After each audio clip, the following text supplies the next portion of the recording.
Bueno, ya todos nos conocemos. Bueno, la idea de dar una clase de fractura de tobillo es para que sepamos más o menos en general lo importante. Más que todo le va a servir a Diego y a Flor, pero bueno, creo que a todos nos suma. A modo de introducción, sabemos que cualquier persona que haga guardia sabe que es el tipo de fractura que vamos a ver más frecuente. Hay una gran variedad de mecanismos de lesión que la puede producir, y en porcentaje, por lo general, el 70% son unimaleolares, el 20% son bimaleolares y entre el 7 y el 12% pueden ser trimaleolares. La epidemiología en Estados Unidos es esto, es un estudio de 2020 bastante reciente, que la incidencia de fracturas de tobillo es de 4,22 por 10.000 personas al año, y el grupo etario en hombres más afectado es entre los 10 y 19 años. Sin embargo, el sexo más afectado es la mujer. La raza en nuestro país no tiene mucha importancia, pero si vamos al mecanismo de lesión, el más frecuente es las caídas de propia altura, seguido por el ejercicio físico y las lesiones deportivas. Pasamos directamente a las clasificaciones. La de Dennis Weber es la que primero aprendemos, que se divide en A, B y C, en base en la relación de la fractura en relación, digamos, a la posición de la sinesmosis. O sea, pueden ser infrasinesmales las A, transinesmales las B y C, suprasinesmales. Y esta clasificación lo que busca también es hacer una como estadística o una relación entre el nivel de la lesión y el porcentaje de ruptura de la sinesmosis, que eso lo vamos a ver un ratito más adelante, pero se tiene en cuenta que las suprasinesmales, por lo general casi un 100%, entre un 90 y un 100%, tienen rota la sinesmosis. Las que tienen un 50 y un 50 son las tipo B, y las infrasinesmales, perdón, se supone que no tienen rota la sinesmosis. Como clasificación está la de Losch-Hansen también, que hace una combinación que tiene dos componentes. El primero es la posición inicial del pie, que puede ser pronación o supinación, que por lo general produce rupturas o fracturas por tracción. Y el segundo componente es la rotación del astrágalo en el plano transverso, ya sea aducción o abducción, o la rotación externa alrededor del eje de la tibia. Entonces, vamos a ir viendo cada una, y por ahí cuando vemos una fractura al nivel donde se encuentra, podemos suponer qué mecanismo, más allá de lo que nos diga el paciente, que es lo más importante también, qué mecanismo fue el que produjo este tipo de fractura. Inicialmente, la supinación-aducción. En primera instancia, yo lo que siempre digo en esta clasificación es que uno, con su propio tobillo, vaya tratando de hacer el movimiento, o sea, de supinación y de intentar la aducción, porque ahí se va a dar cuenta, porque no hace tanto falta memorizarla, porque si no se va a ir dando cuenta cuáles son las estructuras en tensión, entonces cuáles son las que se van a ir rompiendo. En primer lugar, lo que produce este mecanismo es una lesión externa, ya sea una lesión ligamentaria o una fractura avulsiva, por lo general infrasinesmal del peroné, fíjense, y siguiendo el mecanismo del trauma puede llegar a ser lesiones internas que pueden ser tanto del ligamento deltoideo o como una fractura vertical del maléolo. El más frecuente de los mecanismos es que en la literatura lo conocemos con las siglas SER, que es supinación y rotación externa. En primer lugar, lo que hace es una lesión del tobillo anteroexterno, es decir, de la sinesmosis anteroinferior. Después afecta el peroné distal, por lo general hace fracturas oblicuas, siguiendo por el tobillo posteroexterno, es decir, puede afectar el maléolo posterior o la sinesmosis posterior. Y por último, termina siendo una lesión interna, ya sea del ligamento deltoideo o una fractura transversa del maléolo medial. La que sigue es la pronación-abducción, y en primera instancia lo que hace también es una lesión interna, ya sea del deltoideo o una fractura oblicua corta o transversa del maléolo medial.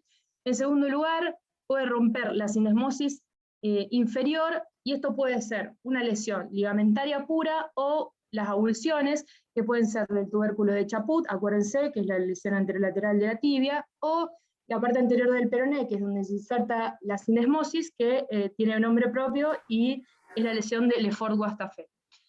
Y por último, puede ser una fractura por flexión del peroné a nivel supracinesmal. Y se supone que hasta esa altura estaría rota la syndesmosis hasta nivel, digamos, a nivel de la fractura del peroné.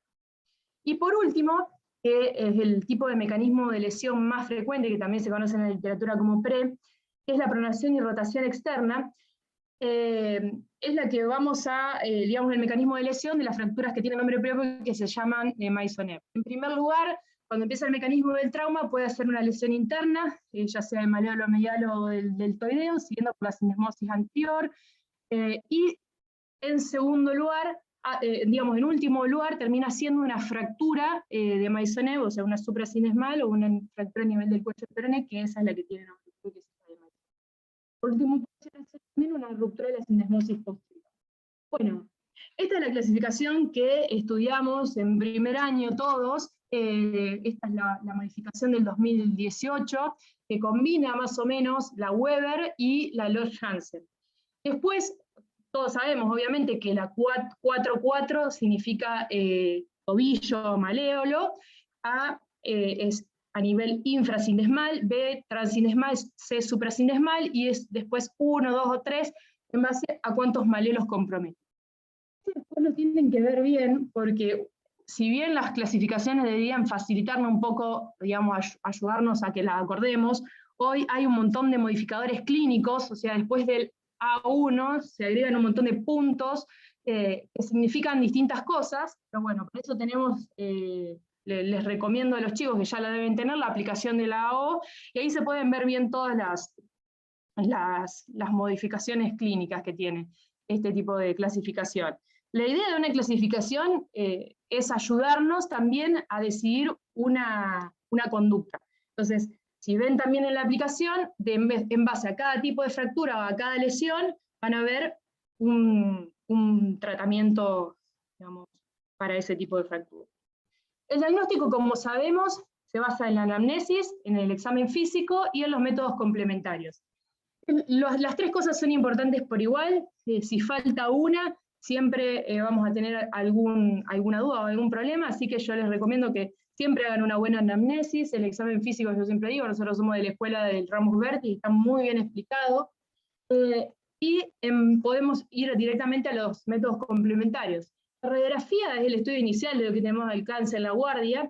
¿Y qué podemos pedir? Radiografía de frente con mortaje con rotación interna de 15 grados, y el perfil. Siempre pedir por lo menos 2 proyecciones, ¿sí? También se pueden hacer las radiografías con cargas comparativas, que ya después les voy a explicar bien cuáles son las que hacemos por lo general, y también el estrés por gravedad, y cuándo hacerlo. Ahora, ¿cuándo podemos pedir una radiografía? Si bien, una radiografía no se le niega a nadie, hay unas normas que supuestamente reducen entre el 30 y un 40% de las radiografías innecesarias, que son cuando hay dolor a la carga, cuando hay dolor palpatorio en todas estas zonas que están marcando, que cuáles son el borde posterior de los últimos 6 centímetros del peroné, o también los últimos 6 centímetros del maleolo medial, el tubérculo del escafoides o la base del quinto metatarsiano, sumado a una, ya lo dije, intolerancia a la carga, uno de los que,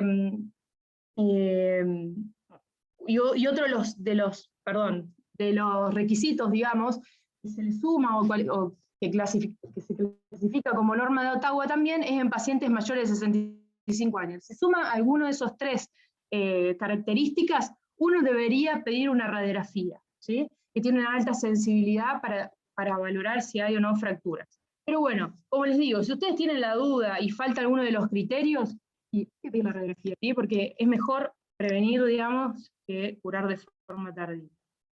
¿Cuáles son las cosas que nosotros tenemos que ver, las medidas que tenemos que ver en la radiografía? Bueno, seguramente todos lo conocen, pero en el frente de mortaja lo que uno tiene que ver es el espacio claro medial, que no tiene que ser mayor a 4 milímetros, el ángulo talocrural, que es de 83 grados más o menos 4, el til talar, que no tiene que ser más de 2 milímetros, Y en la vista anteroposterior, lo que uno tiene que ver es el signo de la moneda, ¿sí? Que es la continuación del tip del peroné con el proceso lateral del astrágalo, y por último es el espacio tibio peroneo inferior, el espacio tibio peroneo, perdón, que no debe ser mayor a 6 milímetros. ¿Cuándo pedimos una tomografía? Cuando tenemos una sospecha de que está afectado, o cuando vemos que está afectado en una radiografía más de un maléolo, cuando vemos que hay compromiso del maléolo posterior, cuando hay conminución de una superficie articular o de uno de los maléolos, cuando sospechamos que hay una lesión condral asociada, o podemos pedirla en el postoperatorio para descartar alguna complicación o una malreducción. La resonancia también, si bien no es el método más útil en este tipo de lesiones, nos ayuda a diagnosticar lesiones asociadas, como por ejemplo rupturas tendinosas o lesiones de partes blandas como ligamentos o lesiones condrales. Entonces siempre tener en cuenta cuando uno tiene sospecha, no está de más pedirla.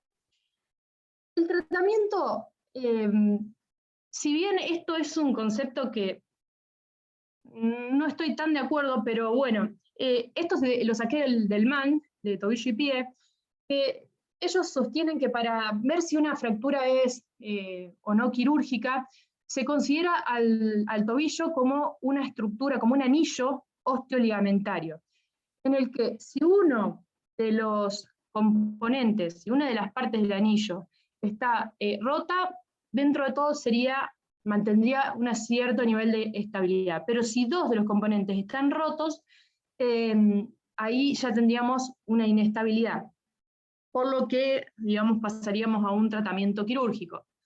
Eso también ellos tienen como un concepto de columnas en las cuales consideran como medial al maléolo medial el ligamento deltoideo, como lateral al peroné y al complejo ligamentario externo, y como central a la sindesmosis y sus inserciones óseas. A ver, ¿cuándo vamos a hacer un tratamiento entonces conservador? Cuando las fracturas son estables, cuando no hay desplazamiento, cuando por algún motivo se contraindica la cirugía. ¿Y cómo hacemos este tratamiento? Con una bota corta de yeso por 5 o 6 semanas y haciendo una descarga. Ahora, ¿cuál es la importancia de una reducción anatómica? Especialmente en el tobillo. Esto es como lo más importante, que a mí me parece, o lo que quiero que les deje, porque es lo que les va a hacer tomar conciencia de la importancia de una buena reducción anatómica más en el tobillo, y este concepto se publicó en 1976.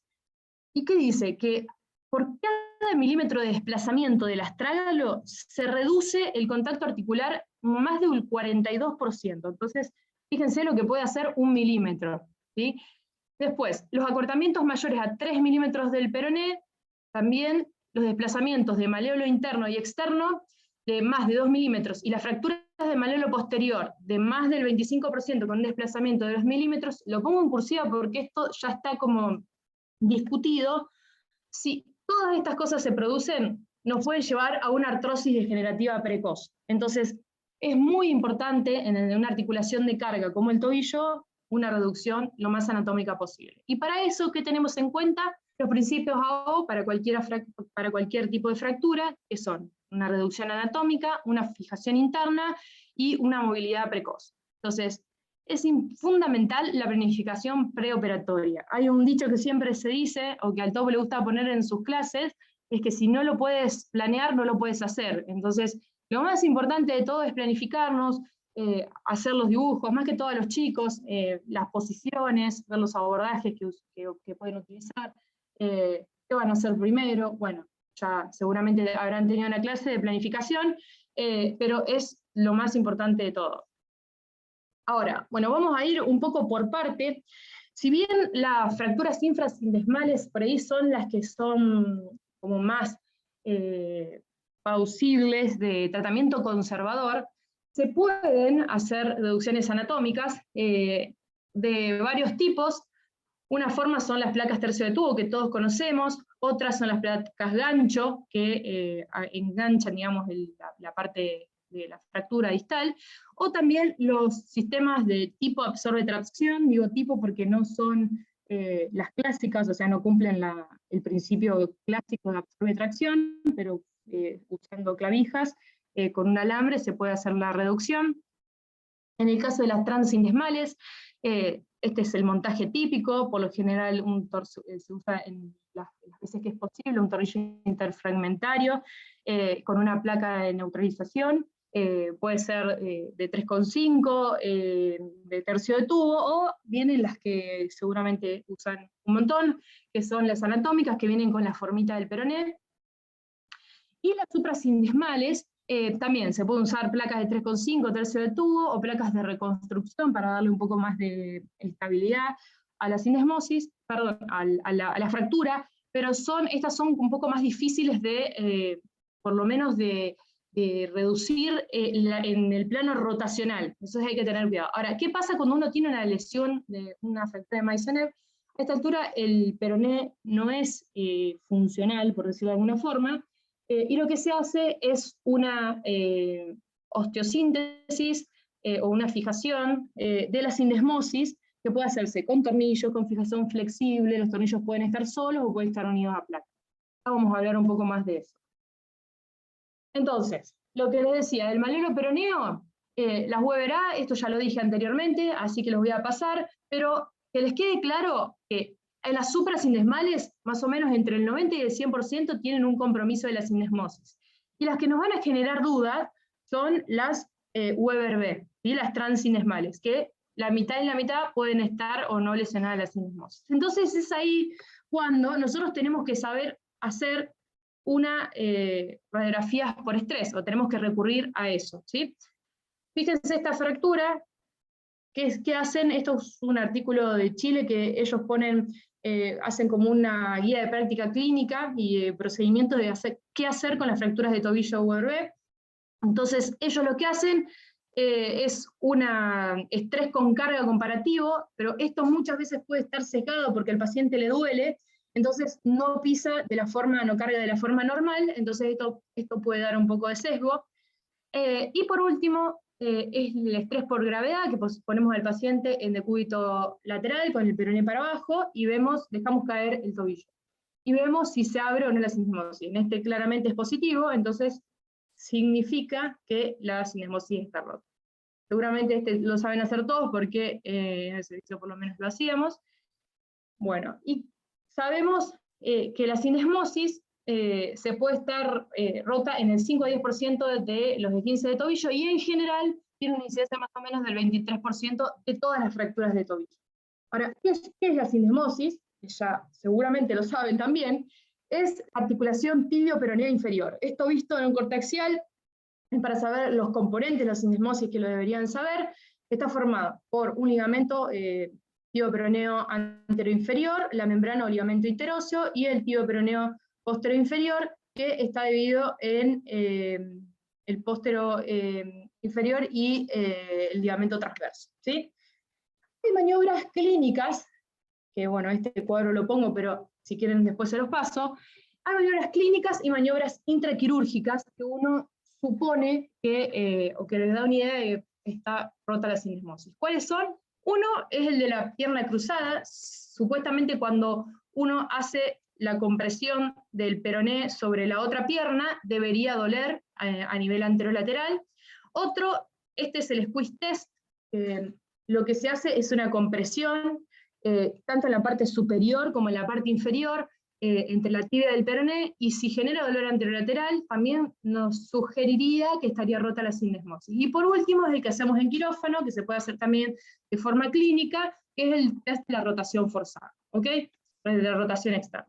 Y en la intraoperatoria lo que más ven ustedes es el de la rotación externa forzada, pero también hay otro que se llama el test de hook o test de gancho, que se le introduce una pinza o un gancho y se hace una distracción o una rotación y se ve con el intensificador de imágenes si se abre o no la sindesmosis.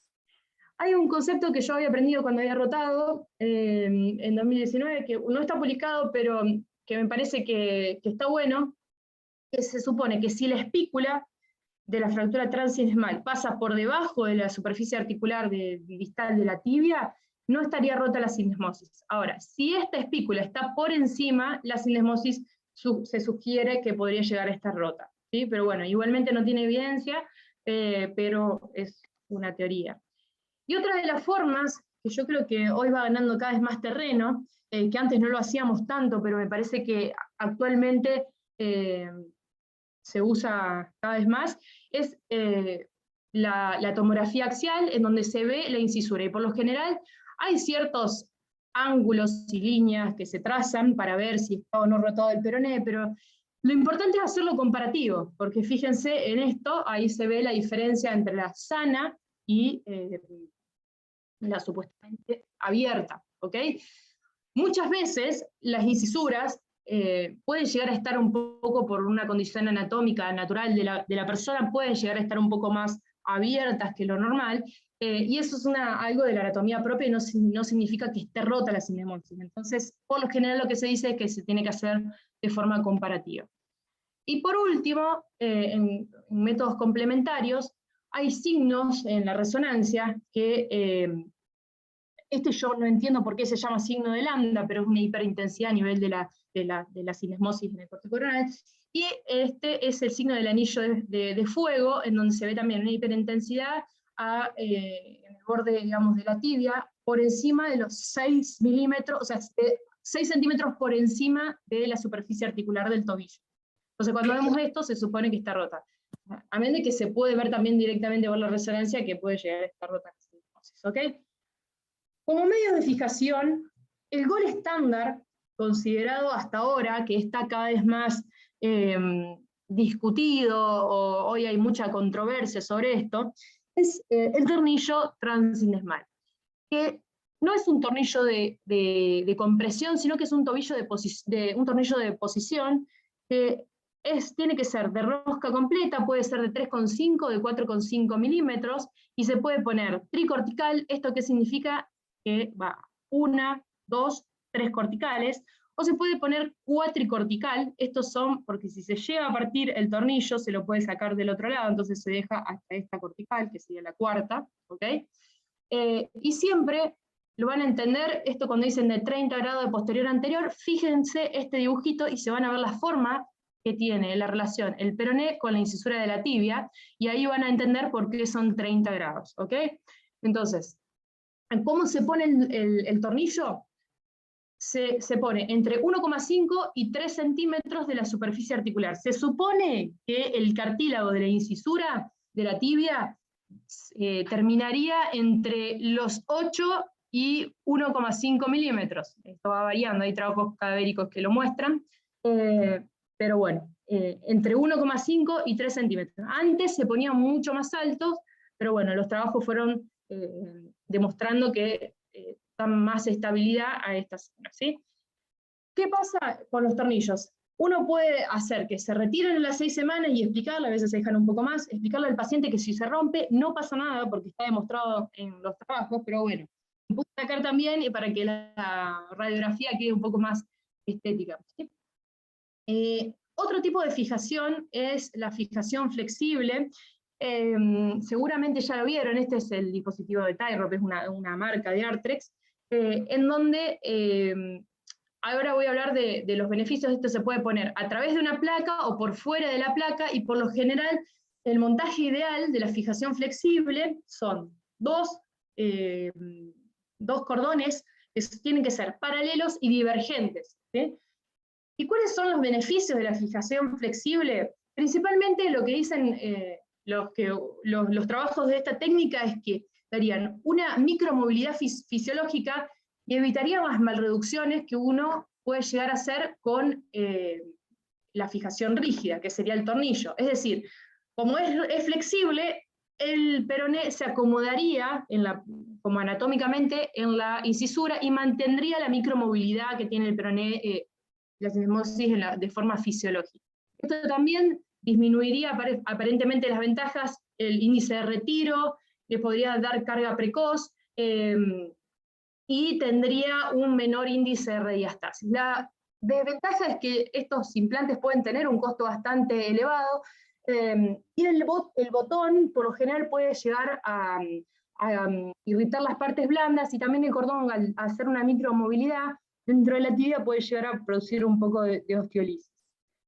Y el beneficio de la ventaja, o sea, el beneficio de la fijación rígida es que uno lo tiene disponible en casi todas las cajas, es de bajo precio, y que lo puede poner muy fácil, o sea, no tiene que tener mucha destreza para poder colocarlo, pero se demostró en los trabajos o en los controles tomográficos que tienen una malreducción del 30%. Entonces, y también tienen un riesgo de ruptura y uno tiene que esperar hasta 6 semanas para que ese es el tiempo que se supone que cicatriza la sindesmosis para darle carga.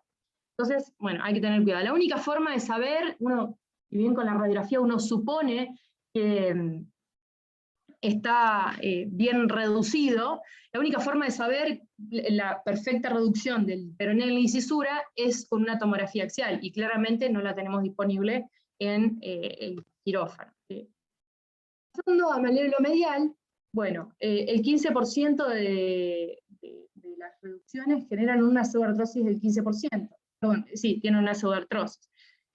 Hay una clasificación que en realidad es zonas anatómicas de donde se puede producir de forma más frecuente la fractura, que pueden ser las tipo 1, que son prácticamente abulsivas, las tipo 2 a nivel de la axila, o las verticales. Y en base a eso vamos a tener distintos tipos de fijación.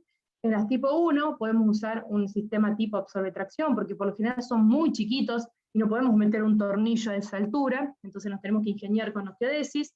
En segundo lugar, que es el tipo de montaje más frecuente que vamos a utilizar, es 1 o 2 tornillos maleolares. Se puede poner un tornillo, por ejemplo, y hacerlo también con una clavija cuando los fragmentos siguen siendo muy pequeños.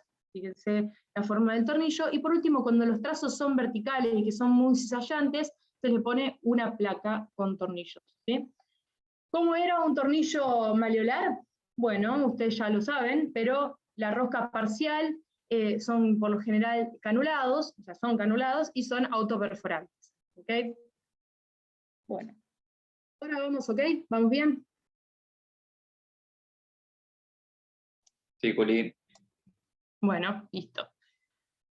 Bueno, y este último capítulo de los últimos años estuvo hablando bastante de esto. Voy a hablar sobre malleolo posterior.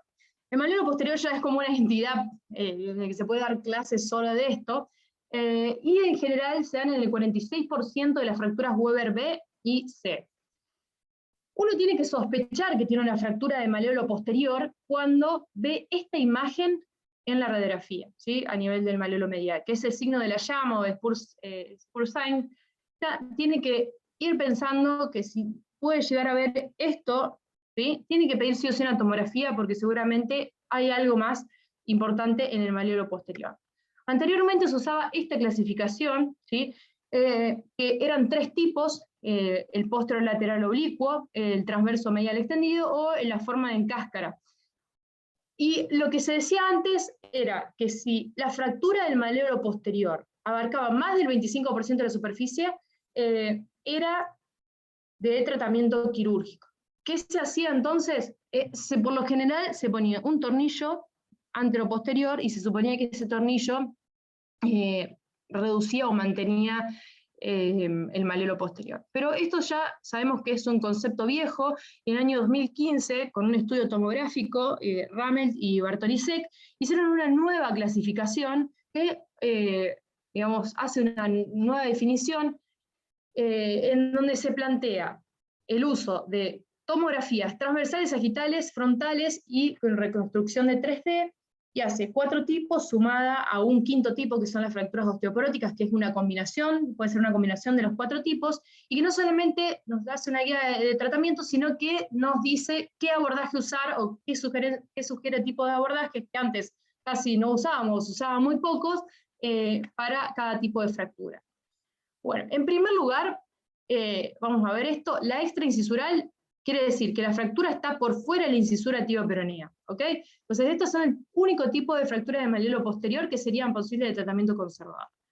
El segundo ya es cuando comprometen la incisura, o sea, son posterolaterales, pero comprometen la incisura. Esas serían las tipo B. Las tipo C son cuando tienen una extensión al malleolo posteromedial, o sea que serían las posteromediales, y las posterolaterales grandes son las que darían también una inestabilidad ya tibio-talar, ¿sí? y también son quirúrgicas, claramente. Y como dije, la última es la tipo E, que se agrega a la clasificación porque son las irregulares y que pueden ser, que son fracturas en pacientes osteoporóticos, que pueden ser una combinación de todo este tipo de fracturas y que ya hay que hacer una planificación un poco más avanzada, ¿sí? Todas estas son plausibles de tratamiento quirúrgico. Y para esto, lo que hace Ramage y Bartonisek es darle uso a un nuevo tipo de abordajes, que son el abordaje posterolateral, en este caso, el abordaje posteromedial, o una combinación de ambos. No voy a hablar directamente de los abordajes, porque si no nos vamos a extender en el tiempo, pero está bueno que sepan cuál es la diferencia entre cada uno. Y siguiendo este inicio de clasificación de malelo posterior,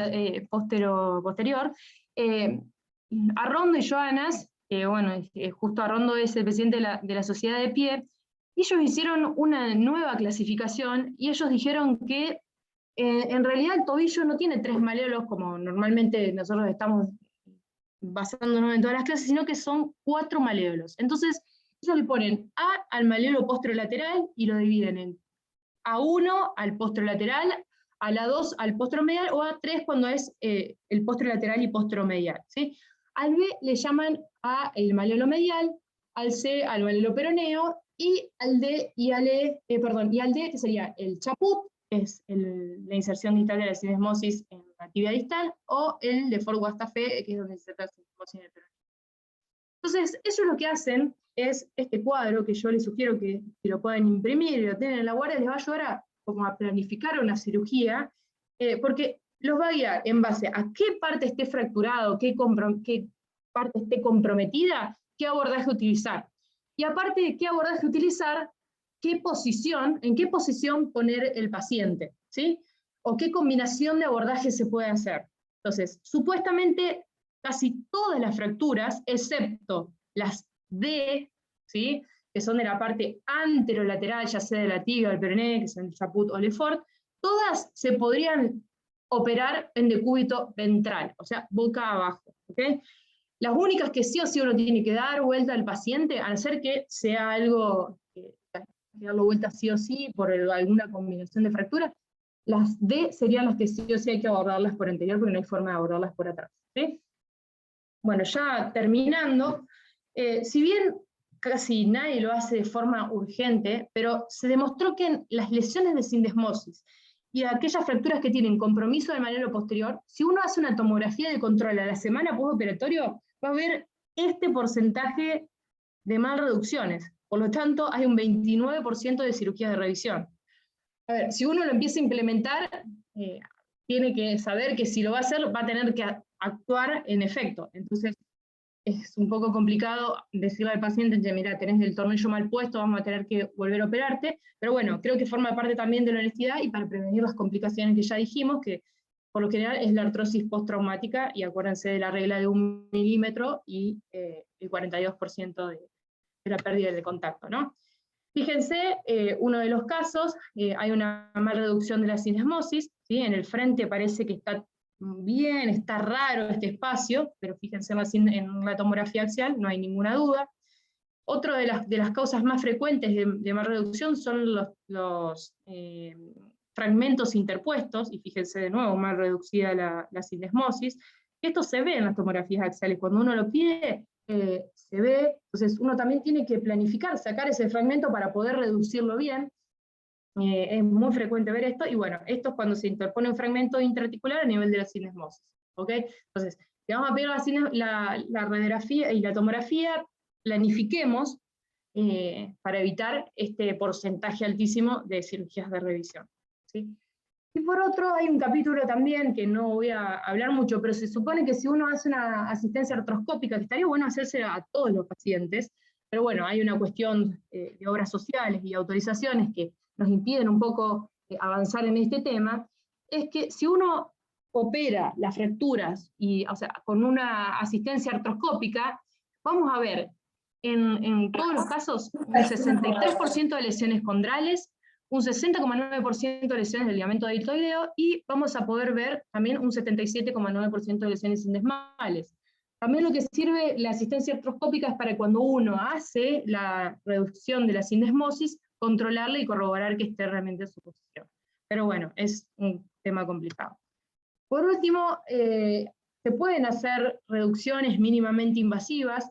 Este es un trabajo de los del Austral, que lo que hacen es las fracturas Weber B1, o sea, 4-4-B1, más que todo en forma aguda, porque una vez que ya pasó una semana y se empieza a formar el hematoma, ahí es difícil, hay que hacer una reducción directa, por lo menos es lo que es mi criterio. Entonces, ellos describen la técnica, que hacen un abordaje en la punta del peroné, despegan con una Metzenbaum las partes blandas, le deslizan la placa, y con una pinza abierta, de forma percutánea, hacen la reducción, terminan colocando los tornillos, y eso sería. Bueno, es un tema que también lo daban en el curso bianual, así que lo puse como a modo de que sepan que se puede hacer. Y por último, no está muy disponible en nuestro medio, antes yo lo ponía como algo novedoso, pero bueno, ya es algo que se hace un tiempo. En pacientes por lo general osteoporóticos o que tienen lesiones de partes blandas que no se puede hacer un abordaje, es una buena opción este clavo endomedular del peroné, que permite también la colocación de un tornillo transindesmal. Pero bueno, es difícil, primero que son caros, no están disponibles, o no sé si estarán disponibles actualmente en nuestro medio, creo que una empresa los tenía, pero es difícil controlar la reducción de la rotación del peroné. Entonces, hay que tener cuidado con eso y usarlo solamente cuando es necesario, pero se usa en este tipo de pacientes, de baja demanda, por lo general osteoporóticos, o con lesiones extensas o lesiones de la parte blanda que impidan colocar una placa. Y lo nuevo, esta sí es la última, chicos, es que creo que este año o a final del año pasado, Artrex, esto está en la página de la O, puso este dispositivo híbrido que combinaría la ventaja del tornillo con la de la fijación flexible. También se puede colocar a través de la placa, pero bueno, supongo en Argentina no debe estar ni disponible, pero bueno, si quieren lo pueden buscar, ahí yo les puse la página, porque es algo novedoso que se va a empezar a hablar seguramente en el próximo tiempo, pero seguramente en nuestro medio va a ser muy caro y no sé si va a estar disponible en algún momento. Entonces se llama así Fibulink. Entonces, como consideraciones finales, siempre sospechar el mecanismo de lesión, tener en cuenta las reglas de Ottawa, pero tampoco tomarlas con pinzas, confiar un poco más también en el criterio de cada uno, en la clínica, conocer qué parámetros hay que ver y cuáles se ven en el frente cuáles se ven en el frente de mortaja. Siempre planificar, ver si hace falta pedir una tomografía, si nos sirve pedir una resonancia, qué implantes vamos a utilizar, los abordajes, la posición, cómo hacerlo, digamos, en qué secuencia hacer cada uno, siempre evaluar la sindesmosis, o sea, siempre los test intraoperatorios, saber, estar al tanto de las nuevas clasificaciones, los abordajes, y bueno, saber que se puede hacer un control tomográfico precoz y que nos vamos a encontrar probablemente con un 30% de mal reducción, y que sería ideal para todos tener una asistencia artroscópica. Bueno, pues eso es todo. Espero que no nos haya cansado, no sé cuánto duró. No tengo